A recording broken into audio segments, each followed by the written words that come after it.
Welcome to Sib Spot. Today's Reddit stories are from MaliciousCompliance. Story 1 is by Tenebrous Sunshine.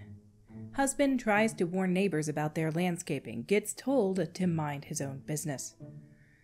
Some background. My husband is pretty handy. Prior to COVID, he had done several flip houses, a fun side gig. It's what he loves to do. And he became very familiar with a ton of city codes.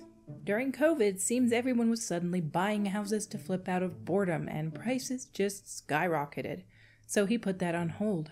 So then he started doing household repairs and upgrades, building fences, etc. around the neighborhood as well. To get a better understanding of the neighborhood HOA bylaws and whatnot, he joined the HOA Architectural Committee. Through that, he learned all there was to know about what was allowed and what was not, how the process worked, how to work around things, etc. Long story short, my husband was very knowledgeable in what to do and not do, and various processes within the neighborhood and the city. Our next door neighbor decided they were going to start landscaping their backyard, and I guess they planned to make theirs as similar to our backyard as possible. Problem was, despite being next door neighbors, our land was quite different. For one thing, behind our house was a bunch of brush and pine trees, maybe 3 to 4 feet from the lake that's at the back of the house. We didn't have to do a whole lot to clear the area, but the brush in the property was about 1/3 of their yard. I'd say 10 feet from the water. Also, the way the houses on our street are, the land naturally made like a valley, where the house to our right was at the top, we are in the middle, and the next 2 houses are at the bottom before it very quickly rises again. First thing the neighbor did was cut down all the trees in their backyard. They were not small trees either, but 4-story tall trees or more. Husband and neighbor were talking about the backyard plans when my husband casually mentioned that he was surprised the city had given permission to cut down so many trees. In our city, you have to have an arborist give permission to cut down trees that were X feet tall. Neighbor first said it wasn't the city's business what he did with his backyard, then told my husband to mind his own business. Okay, fair enough. Then they started putting up the retaining wall to bring it up to level with our property, which would have been about 7 to 8 feet tall. Basically, they were just stacking a bunch of cinder blocks. My husband uneasily asked if their landscapers had ever done a retaining wall like that and if the city approved it. City says that if a retaining wall is over 5 feet, you need a structural engineer to come out. Neighbor said again it wasn't any of the city's business what he did to his yard and for my husband to mind his own business. While they're filling up the backyard to bring theirs level to ours, the landscapers are dumping all the dirt, gravel, and sand in the streets, blocking a little over half of the road. Several of the neighbors who had trucks would just hop the curb, but other neighbors with smaller cars were mad. Before my husband could ask if they could put the dirt and stuff in their driveway instead of the road, like everyone else, neighbor went off on my husband to F right off. Well, okay then. My husband let them continue working and didn't say a word as they started constructing a 10-foot tall fence, which was against HOA regulations. Fences couldn't be taller than 6 feet. Between them starting construction 6 days a week before 7 a.m. and blocking the road, I guess someone had had enough. Next thing I know, the city officials are out there putting a big sign in the yard saying all construction was to be halted until further notice. It wasn't us, but my husband found out through the architectural committee that someone had complained about the noise and the road blockage to the HOA, who came out to investigate, saw everything they had done, and then reported it to the city. They got a hefty fine for every tree stump the city official found. The structural engineer said that their retaining wall was not sound and had to be redone, and that it had to have regular inspections during its build. The HOA also told them that not only did they have to take down their 10-foot tall fence, but as they did not get prior approval and because it was not an approved design, the HOA also hit them with a hefty fine. Initially, neighbor came after us for tattling, but we told them it wasn't us, as nothing they did affected us in any way. Our kids are early risers, so even starting before 7 didn't bother us. My husband then said he tried to warn them this would happen, but neighbor told him to F off and mind his own business, and he did. Landscaping had started on Black Friday, was shut down for 3 weeks. Well, I guess they got things sorted out with the city and HOA. Their backyard is still not finished. Edit, I truly want to say it wasn't us that called the HOA or city. We just let him be. But he pissed off a lot of neighbors. When cutting down those trees, he had chainsaws and the wood chippers going off by 6:45, and the bobcat being used 7 a.m. 6 days a week. Other neighbors tried to ask him to put his dirt on his driveway instead of the street. He told them to mind their own business too. And a few people went ballistic on him when their car slid a bit after the rains we had, turning the remaining dirt to mud. The school bus could also have complained about it to someone too. It was a big ordeal for them. Also, there were other things he did to his front yard that we didn't warn him about either, and he got dinged for. But I made this post mostly about him trying to go against the city. Although the changes he made to the driveway also got dinged by the city. And yes, from what I heard, the tree fines were painful. Edit 2. No, really, it wasn't us. Although, I'm not going to lie, we almost ratted them out when they took out the beautiful oak tree in their front yard, put up a 20-foot flagpole, and put up a Chicago Bears flag. My husband can't stand that team. But we still kept quiet, and that flagpole was taken down about a week later. Again, it could have been the HOA or city noticing on their own, or a neighbor reporting them, because the clanging it made all day and night was awful.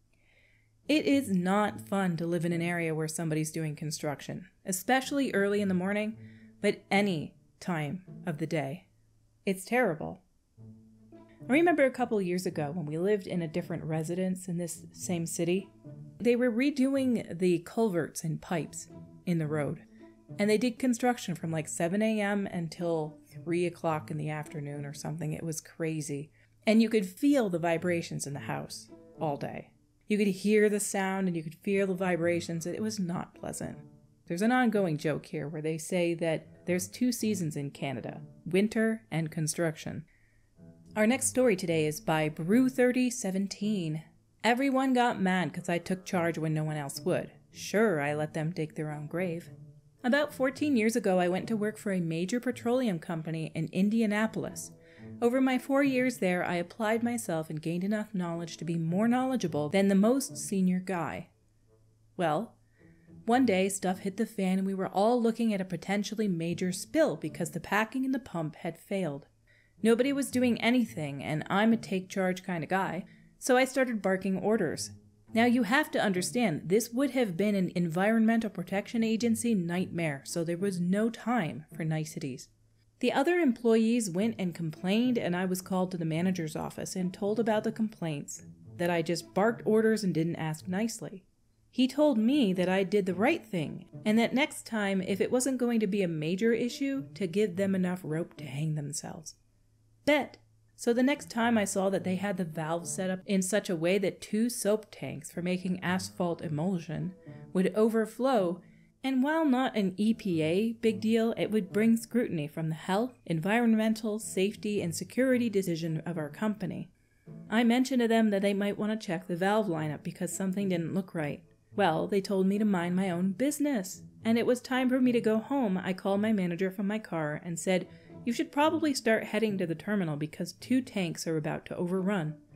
I tried to tell them, but they told me to mind my own business. I didn't get halfway home before a neighbor to the facility came knocking on the door saying liquid was overflowing 2 tanks. As the only first responder not involved in the incident, I had to return to the facility and supervise cleanup until the big guns from corporate came in about 3 hours later. All 3 were put on probation and then eventually fired for more screw-ups. The beauty of this was after the incident, they were told to follow what I said explicitly and never again complain that someone doesn't say please and thank you in a crisis. They all hated me until the day they left. Why? Because I was the only person to take charge when no one else would. Our next story is by Sparks32. Boss can't hire with crappy wages, so demotes me instead. Okay, but it'll cost you £1 million. A few years ago, I worked at a janky 2-bit company. The boss thought he was Billy Big Bullocks and God's gift simultaneously. He had such a big head, I'm surprised he could get through the doorways. He used to drink beer at his desk for lunch and would often arrive at work late. He was also an insufferable muscle brow and walked around as if carrying rolls of carpet under each arm. Jerk. A few months into my time there, the company starts winning large orders, so he asked me to set up a small-scale production line to increase capacity and tells me that the new hire will be situated there. I design it, set it up, test it. It all works, and I'm feeling a sense of pride with what I've accomplished. It worked like a dream. I was confident it would work really well for the new hire. Because I'm an engineer by trade, everything was perfect, and I only knew how to fix the broken stuff. Nobody else asked how it worked before making some very detrimental decisions. A while later, there was an issue. He couldn't hire anyone willing to accept such a crappy wage and boring work. So Billy Big Bullocks had a bright idea to demote me and make me governor of my creation. No way. Not for £9,000 less. I immediately started job hunting, and I told him, if that's your final offer, regard tomorrow as my final day. He panics that he's committed the company to a £1 million order, due for shipping in 3 days' time. During his alcohol-fueled panic, he tells me to write up highly detailed technical manuals and processes for my replacement. The production line included some precise handwork. Piss off, I can't do that in 1 day. He also didn't specify what they should contain, and considering I had no help from him with this project, just complaints, I thought, F it. So sure, he got his manuals. I created Word documents with convincing titles like Technical Manual, Product Version 2.0, and How to Do This Precise Task. Inside the documents were, for example, the surprise Pikachu face and Bubbles from Trailer Park Boys looking lost. Then below, just one line of text reading, "This manual contains all the information I could find or was given." The file sizes would also indicate a lot of text was contained within thanks to the images. Therefore, at face value, they looked legitimate. I saved them to my laptop in an equally legitimate-looking folder that afternoon. Early the next morning, I came to work to collect my belongings and do some handovers, and found the laptop had vanished. I said goodbye to my colleagues and looked over to see him looking incensed with a beer in one hand. He was so angry he didn't look up from his desk. A friend told me later that the company missed the production deadline despite him working 12-hour days to try to catch up. Apparently the client was extremely angry.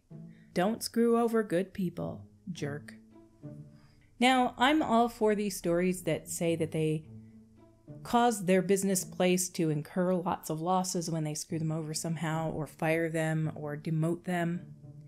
But I, like many of the commenters below, think that this is just not a true story. It's not common to work at a janky 2-bit company that's making £1 million in 3 days. There's no real technical information in this at all. It seems too vague and just has meme references in it. I don't think this person actually did this. I want to know what you guys think. Do you think it's real, or do you think it's fake? Down in the comments by Darman555, neither of us really know the situation, and the OP is not refusing my accusation of BS. If this person really built by himself a production line that could generate $1 million in 3 days, do you really think an owner would let the guy walk away by quibbling over maybe several tens of dollars of salary per day? This story is BS. Underneath that by Capital Tone 9386, a janky 2-bit company where one employee leaving is critical enough to sink the company, being able to produce $1 million in revenue in 3 days is rare. It is so incredibly rare that it's honestly pretty much impossible. You need a massive company to have the scale required for that.